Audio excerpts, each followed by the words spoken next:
Hello students, कैसे हैं आप सब लोग। उम्मीद करती हूँ सब अच्छे होंगे और स्वस्थ होंगे। मैं Meena Rana ICT virtual class में आपका स्वागत करती हूँ।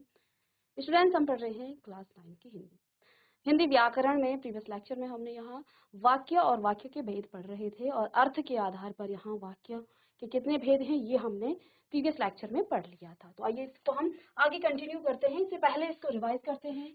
तो देखिए, वाक्य होता क्या है?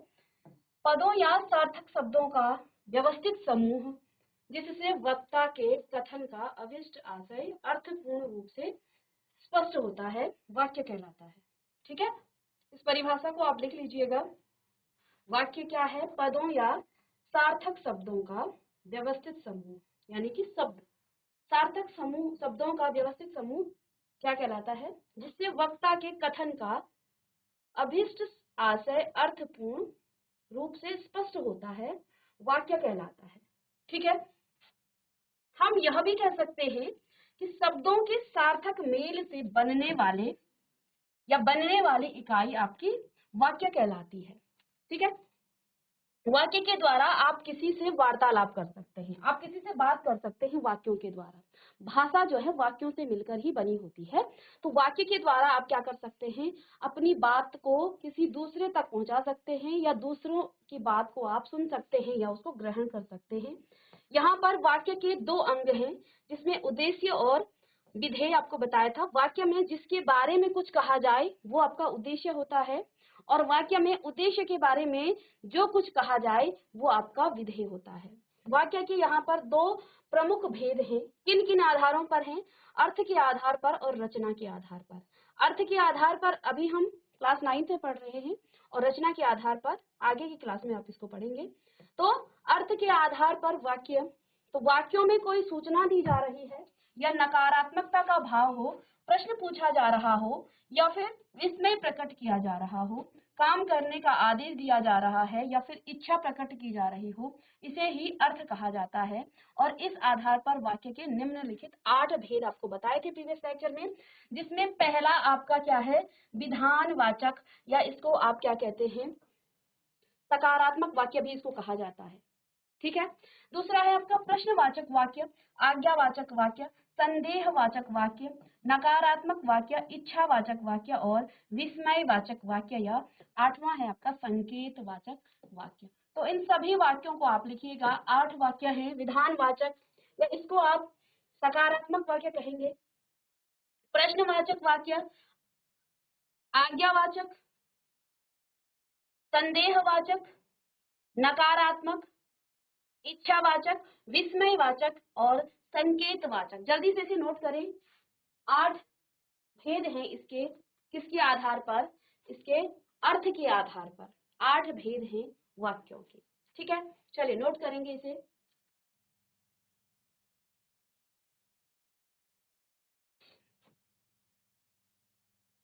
इसमें पहला जो हमने पढ़ा, विधानवाचक वाक्य।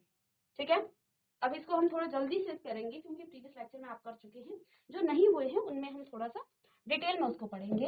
तो देखिए, विधानवाचक वाक्य क्या होता है? जिस वाक्य में क्रिया होने या करने की सूचना मिलती है या फिर इस प्रकार का सामान्य कथन हो, उसे विधानवाचक वाक्य कहते हैं। तो जिस वाक्य में क्रिया होने या करने की सूचना मिलती हो, यानी कि जो आपका साधारण वाक्य होता है, उसे ही आप क्या कहेंगे? विधानवाचक। इसका दूसरा नाम है सकारात्मक वाक्य। सकारात्मक वाक्य। ठीक है, तो प्रश्न इसको लिखिएगा कि जिस वाक्य में क्रिया होने या करने की सूचना मिलती है, यहाँ पर काम के होने की सूचना मिलती है कि कोई काम हो रहा है। ठीक है, इसके विपरीत हमने नकारात्मक वाक्य पढ़ा था। ठीक है, चलिए, जिसको निषेधवाचक भी कहा जाता है। तो विधानवाचक वाक्य, सकारात्मक वाक्य भी इसको कहा जाएगा। इसका दूसरा नाम विधानवाचक वाक्य है। जिस वाक्य में क्रिया होने या करने की सूचना मिलती हो या इस प्रकार का सामान्य कथन हो, उसे विधानवाचक वाक्य कहते हैं। चलिए नोट करिएगा इसे।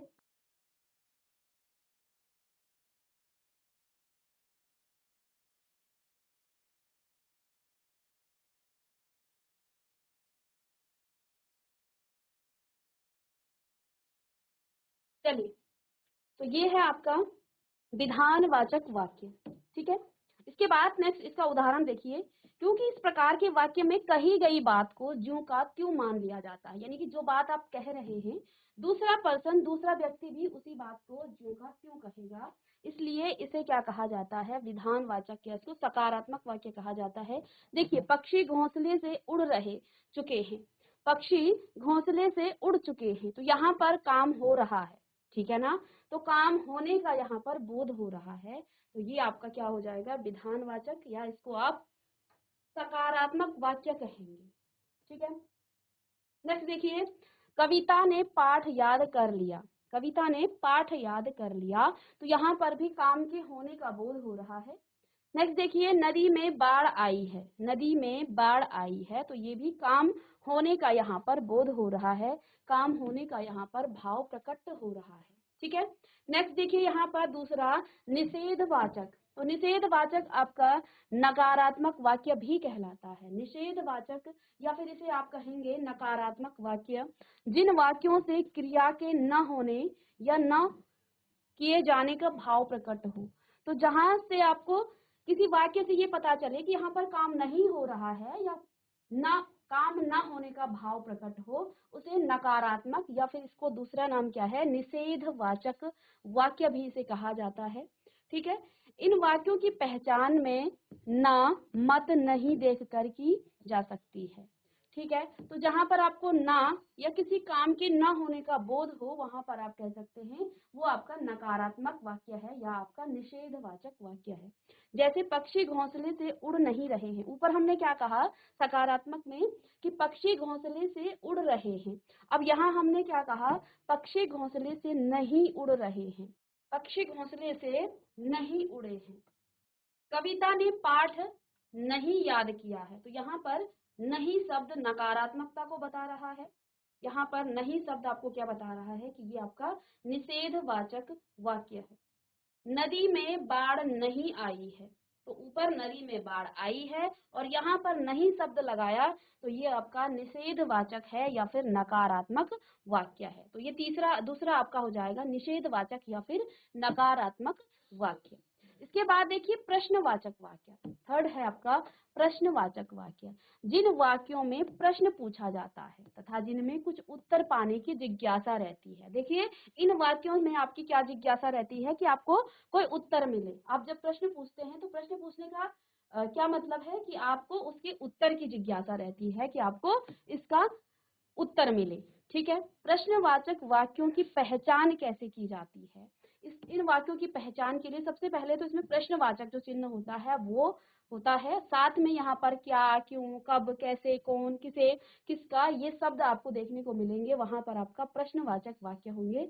ठीक है, तो यहाँ पर दो चीजों से आप प्रश्नवाचक वाक्यों की पहचान कर सकते हैं। पहले तो यहाँ प्रश्नवाचक चिन्ह आपको देखने को मिल जाएगा, ठीक है, और साथ में क्या, कब, क्यों, कैसे, कौन, किसे, किसका आदि प्रश्नवाचक शब्द देखकर भी आप प्रश्नवाचक वाक्यों को पहचान सकते हैं। उदाहरण के लिए, ऐसी धूप में बाहर कौन खड़ा है, तो देखिए यहाँ पर परिभाषा के अनुसार सबसे पहले तो यहाँ पर जिज्ञासा है किसी उत्तर की, कौन खड़ा है, तो आप यहाँ पर उत्तर की जिज्ञासा है, साथ में कौन शब्द आया है और प्रश्नवाचक है, तो ये आपका प्रश्नवाचक वाक्य हो जाएगा।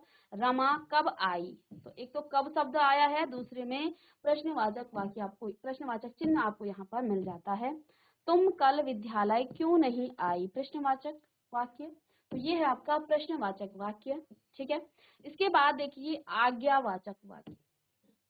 आज्ञावाचक वाक्य, जिन वाक्यों में आज्ञा, अनुमति, देने और लेने का भाव प्रकट होता है, उसे आज्ञावाचक वाक्य कहते हैं। इन वाक्यों का दूसरा नाम आज्ञा सूचक भी है। जिस प्रकार से हमने जो निषेधवाचक है उसको नकारात्मक कहा, जो विधानवाचक है उसको सकारात्मक वाक्य कहा, ऐसे ही जो आपके पास यहाँ पर आज्ञावाचक वाक्य है, इसका दूसरा नाम है आज्ञा सूचक।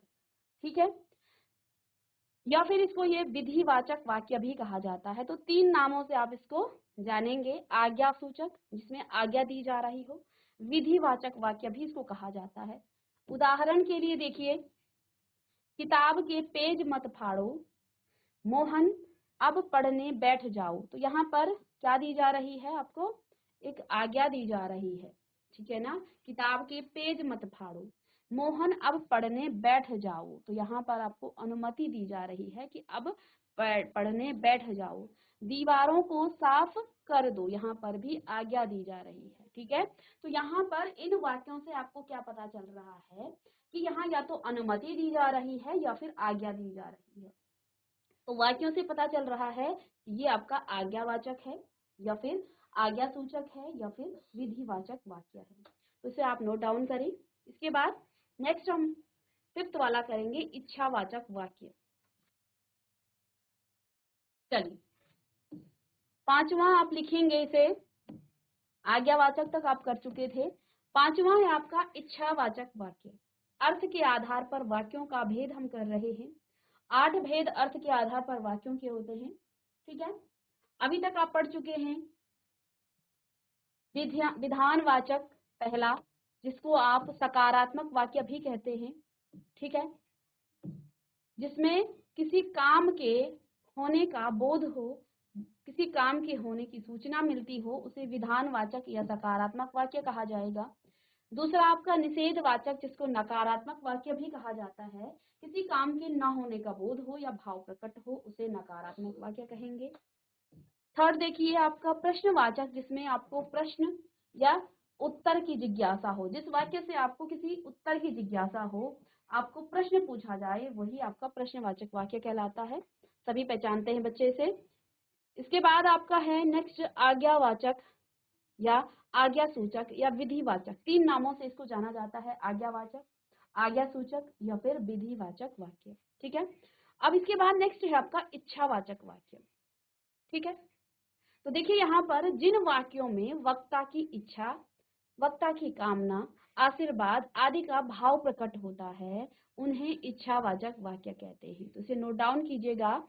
इच्छावाचक वाक्य क्या होता है? जिन वाक्यों में वक्ता की इच्छा, कामना, आशीर्वाद आदि का भाव प्रकट होता है, उन्हें कहा जाता है इच्छावाचक वाक्य, ठीक है। जैसे देखिए उदाहरण के लिए, मित्र जन्मदिन की ढेर सारी बधाइयां, तो यहाँ पर बधाई दी जा रही है, ठीक है, एक तरफ से उसको ब्लेसिंग दी जा रही है, आशीर्वाद दिया जा रहा है। ईश्वर करे आप खूब उन्नति करें, तो ये भी आशीर्वाद है। काश इस समय सुमन साथ होती, तो यहाँ पर कामना, इच्छा यहाँ पर जाहिर की जा रही है, ठीक है। मैं चाहता हूँ कि सभी स्वस्थ रहें, तो ये क्या है? ये कामना है, ठीक है।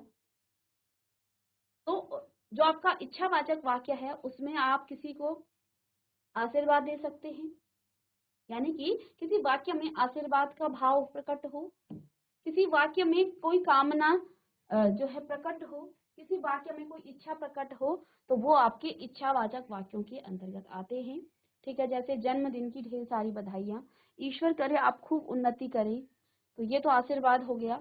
काश इस समय सुमन साथ होती, तो ये इच्छा है। और मैं चाहता हूँ सभी स्वस्थ हों, तो ये आपकी कामना है। तो इस प्रकार के वाक्य आपके इच्छावाचक वाक्यों में आ जाते हैं। तो इन 3 उदाहरणों को इसके लिख लीजिएगा।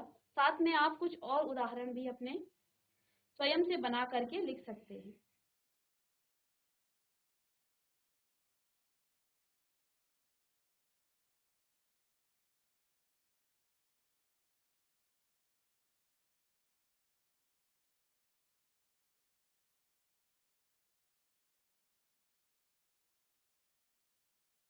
चलिए, इसके बाद नेक्स्ट है विस्मयवाचक वाक्य। विस्मयवाचक वाक्य, चलिए, विस्मयवाचक वाक्य क्या है? विस्मय का अर्थ क्या होता है? जहां आप आश्चर्य प्रकट करते हैं, ठीक है। इसके अलावा जिन वाक्यों से आपको आश्चर्य हो रहा हो और इसका जो है चिन्ह लगाया जाता है विस्मयवाचक वाक्य का, ठीक है। तो हर्ष यानी खुशी, घृणा आप कर रहे हैं, घृणा का भाव जब प्रकट होता है, प्रसन्नता, वो भी सडन मोमेंट में जो प्रसन्नता होती है, उसके बाद जो आपके मुंह से जो शब्द निकलते हैं, वही शब्द जो है आपके विस्मयवाचक वाक्यों के अंतर्गत आते हैं। शोक, और आपको एकदम से किसी ने ऐसी खबर सुना दी शोक वाली, और आपके मुंह से जो शब्द निकलता है हाय, ठीक है, ओहो, तो ये शब्द जो हैं आपके विस्मय में आते हैं, जिसमें आपको आश्चर्य होता है, खुशी का भी हो सकता है, दुख का हो सकता है, भय का हो सकता है, ठीक है। तो वो सडन मूवमेंट जो अचानक से आपको आपके मुंह से जो शब्द निकलता है वही आपका विस्मय में आ जाता है। दुख है, भय है, आदि भावों की अभिव्यक्ति हो, उन्हें विस्मयवाचक वाक्य कहते हैं। तो इसको लिखिएगा, विस्मय का अर्थ होता है आश्चर्य, और जब आप आश्चर्य प्रकट करते हैं तो इस प्रकार का चिन्ह लगाया जाता है। ये विस्मयवाचक वाक्यों का चिन्ह है। इन चिन्हों के द्वारा आप पता कर सकते हैं या आप बता सकते हैं कि ये आपका क्या है, विस्मयवाचक वाक्य है, ठीक है। तो देखिए यहाँ पर जिन वाक्यों से आश्चर्य, हर्ष, घृणा, प्रसन्नता, शोक, दुख, भय आदि भावों की अभिव्यक्ति हो, उन्हें विस्मयवाचक वाक्य कहते हैं। इन वाक्यों का दूसरा नाम उद्गारवाचक वाक्य भी इनको कहा जाता है, या दूसरा नाम इसका क्या है, उद्गारवाचक वाक्य है, ठीक है। अब विस्मयवाचक वाक्यों की पहचान आप कैसे करते हैं, उसका पहले आप परिभाषा लिखें। अब देखिए, जैसे क्योंकि यहाँ पर आश्चर्य होता है, ठीक है, और सडन मोमेंट में जो आपको हर्ष, खुशी, दुख, ठीक है, इस प्रकार से घृणा, भय, वो सडन मोमेंट में जो शब्द आपके मुंह से आते हैं, उसके बाद आपके पास इस प्रकार का चिन्ह दिखने को आपको मिल जाएगा। जैसे वाक्यों में कैसे आप पहचान कर सकते हैं, वाक्यों में ओहो, अहो और अहो के बाद ये जो चिन्ह है ना, ये सडन जो मूवमेंट है, जो सडन, जो एकदम से अचानक से आपके मुंह से निकलने वाला जो शब्द है, और उसके बाद एक पॉज आप लेते हैं, तो वो जो है इस प्रकार का चिन्ह लगाया जाता है, ठीक है ना। और आहा, हाय, छी, अरे, ठीक है। तो आप दुख यहाँ पर क्या कर रहे हैं, जता रहे हैं, तो आप क्या कहेंगे, अहो, आहा। आपको किसी चीज में मजा आया तो आप क्या कहते हैं, आहा। हाय, दुख के लिए। घृणा आप प्रकट कर रहे हैं, घृणा का भाव प्रकट कर रहे हैं, तो तब क्या कहा जाता है, छी, ठीक है।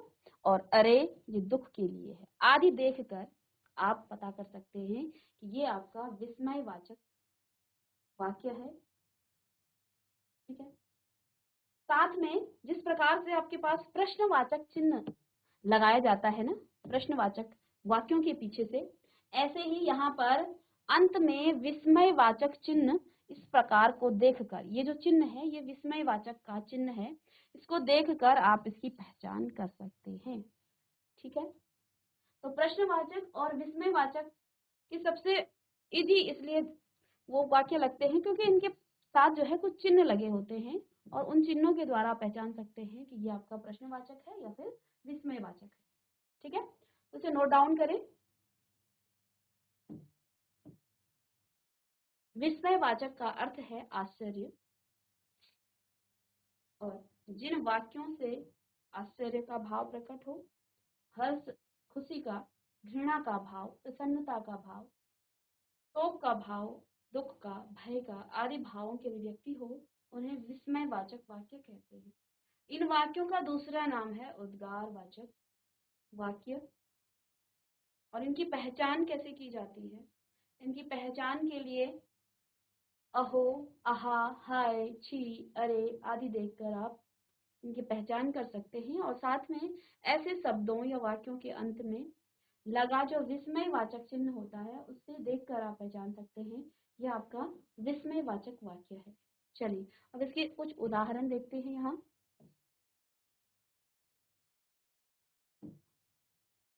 ठीक है।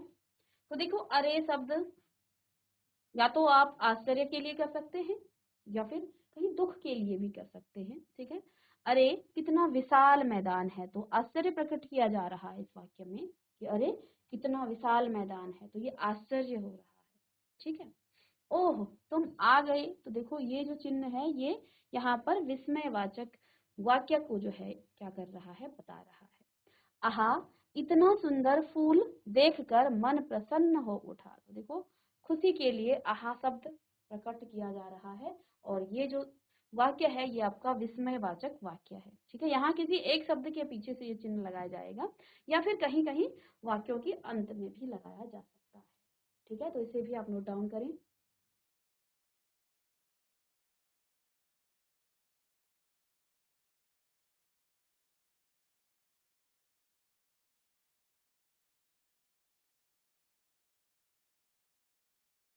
चलिए आगे देखिए कुछ और उदाहरण इसके। सावधान और चिन्ह देखिए, ट्रक आ रहा है तो आपको सावधान किया जा रहा है।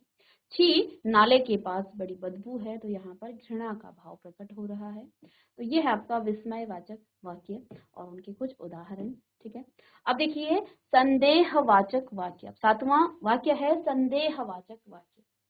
ठीक है, संदेहवाचक वाक्य क्या होता है? जिन वाक्यों की क्रिया पूर्ण होने में संदेह होता है उन्हें संदेहवाचक वाक्य कहते हैं। यानी कि काम पूरा होने में संदेह है, आप जो है निश्चित रूप से नहीं कह सकते हैं कि काम हो ही गया है। ठीक है, जैसे हमने सकारात्मक वाक्य में काम के पूर्ण होने की बात की गई है कि वो हो चुका है, काम हो गया है, लेकिन यहाँ पर आपको संदेह होगा, वाक्य से ये साफ साफ पता नहीं चल पाएगा कि काम हो चुका है। जैसे अब देखिए कैसे इसकी पहचान की जाती है। वाक्य के अंत में होगी, होगा, होंगे देखकर आप संदेह कर सकते हैं कि ऐसा हुआ होगा, यानी कि वहां संदेह है, काम पूरा हुआ है या नहीं हुआ है, इसमें संदेह है। ठीक है, शायद, संभवतः जैसे शब्द देखकर भी इसकी पहचान की जा सकती है। अब उदाहरण के लिए देखिए, अब तक फसल कट चुकी होगी, अब फसल कट गई है या नहीं कटी है इसका पता नहीं है, यानी काम हुआ है या नहीं हुआ है इसमें संदेह है, क्योंकि चुकी होगी, होगी शब्द क्या बता रहा है? ये संदेहवाचक वाक्य है, शब्द है, इसमें संदेह हो रहा है कि चुकी होगी या अब काम हो चुका है या नहीं हुआ है, इसका जो है निश्चित रूप से पता नहीं है। रमा खाना पका चुकी होगी, फिर से होगी शब्द आया है तो यहाँ पर संदेह है कि पका चुकी होगी, शायद वो नहीं पका चुकी होगी, है ना? तो ये भी जो है आपका संदेह प्रकट करता है। दीपक बुझ गया होगा, तो इसमें भी संदेह है, काम, अब दीपक बुझ गया ये जो है निश्चित बात है, लेकिन बुझ गया होगा ये अनिश्चित बात है, संदेह इसमें है कि हो भी सकता है और नहीं भी। संभवतः विजय विद्यालय से घर आ गया होगा, तो ये तो आपको संदेह ही प्रकट कर रहा है ना? ऐसा संभव है। अब बारिश बंद हो जाए, अब शायद, अब ये शायद शब्द जो है संदेह प्रकट कर रहा है कि शायद बारिश बंद हो जाए, हो भी सकती है अब नहीं भी। तो ये वाक्य आपको क्या बता रहे हैं? ये संदेह प्रकट कर रहे हैं, पहचान की जा सकती है, होगी, होंगे या होगा, इस प्रकार से आपको दिखे ये शब्द, या फिर संभवतः या शायद शब्द दिखे तो इससे भी आपको संदेह प्रकट हो सकता है। तो लिखिए इसे, संदेहवाचक वाक्य किसे कहा जाता है? जिन वाक्यों की क्रिया पूर्ण होने में संदेह होता है उन्हें संदेहवाचक वाक्य कहते हैं। जैसे वाक्य के अंत में इसकी पहचान कैसे की जा सकती है? वाक्य के अंत में होगी, होगा और होंगे शब्द देखकर आप इसकी पहचान कर सकते हैं। शायद और संभवतः ये भी संदेह प्रकट करते हैं, शायद और संभवतः ये आपको संदेह प्रकट करेंगे वाक्य में। ठीक है, चलिए, और इसके बाद नेक्स्ट आपका और लास्ट भेद है संकेतवाचक वाक्य। संकेतवाचक वाक्य, जिन वाक्यों में एक क्रिया का होना दूसरी क्रिया पर निर्भर करता है उन्हें संकेतवाचक वाक्य कहते हैं। इस प्रकार के वाक्यों में काम पूरा होने के लिए शर्त सी लगी होती है। संकेतवाचक वाक्यों की पहचान यदि, अगर, जैसे शब्द देखकर की जा सकती है। तो अब जो है संकेतवाचक वाक्य लिखिएगा, जिन वाक्यों में एक क्रिया का होना दूसरी क्रिया पर निर्भर करता है उन्हें संकेतवाचक वाक्य कहते हैं। इस प्रकार के वाक्यों में काम पूरा होने के लिए शर्त सी लगी रहती है, अर्थात संकेतवाचक वाक्यों की पहचान में यदि, अगर जैसे शब्द देखकर की जा सकती है। इसकी पहचान आप यदि और अगर शब्द हैं तो इससे आप संकेतवाचक वाक्यों को बता सकते हैं। तो देखिए, यदि वर्षा रुकती तो मैं घर जाता। तो देखो, एक काम, अगर ये काम हो जाता तो फिर जो है दूसरा काम होता, यानी कि यदि वर्षा रुकती तब ही मैं घर जाता। तो एक काम के होने के बाद ही दूसरे काम के होने की यहाँ पर संभावना है। ठीक है, अगर जल्दी जल्दी आते तो टिकट मिल जाती, यानी कि अगर जल्दी आते तो टिकट मिल जाती, तो जल्दी आने से टिकट भी मिल जाते, यानी कि एक काम में। अब आप परिभाषा देखिए, पहले आप उदाहरणों को देखेंगे इन दो। अब परिभाषा में क्या लिखा था कि एक क्रिया का होना दूसरी क्रिया पर निर्भर करता है, ठीक है। उन्हें संकेतवाचक वाक्य कहा जाता है, यानी कि अगर यदि वर्षा रुकती तो मैं घर जाता, तो अगर वर्षा रुकने का काम होता तो मैं घर जाती, यानी कि एक क्रिया होने के बाद ही दूसरा काम के होने की संभावना यहाँ पर बताई जा रही है। अगर जल्दी आते तो टिकट मिल जाता, तो ये भी जो है जल्दी आने पर टिकट मिलता, यानी ये काम होता तभी वो काम होता। यदि डॉक्टर समय पर आ जाते तो मरीज की जान बच जाती, तो यहाँ पर डॉक्टर का समय पर आना और मरीज का बच जाना, तो पहले डॉक्टर अगर समय पे आ जाता तो मरीज बच जाता, तो दोनों काम हो जाते, एक काम के बाद दूसरे काम के होने की यहाँ पर संभावना आपको मिल रही है। यदि सिंचाई की गई होती तो फसलें न सूखती, तो यहाँ सिंचाई की गई होती तो फसलें जो है सूखती नहीं, तो ये काम अगर होता तो ये काम भी हो जाता, फसलें सूखती नहीं। अगर परिश्रम करोगे तो अवश्य सफल पाओगे, तो परिश्रम करने से ही सफलता मिलेगी, तो यहाँ पर आपका ये आपका संकेतवाचक वाक्य के अंतर्गत आ जाता है, तो इसे नोट करें।